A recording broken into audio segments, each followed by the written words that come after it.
Welcome to Crossplane Nation. I have a 2009 Harley 1200 Sportster. I'm going to change the oil here in the primary case. First thing you're going to need is a 5/32 Allen wrench. Now when you remove these guys here, be careful, there's going to be some rubber O-rings that you either want to keep or replace.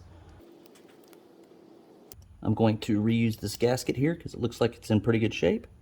Right here is where you're going to drain the primary oil. It's a 5/8 socket.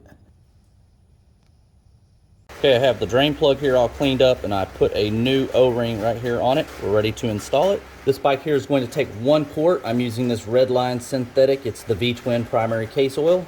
We're going to put the new oil here. Let's grab you a funnel. When you go to put your gasket on, make sure that the raised part of the gasket matches up to the shape of the hole here. So this guy is going to go in this direction here. You can go ahead and put the cover back on.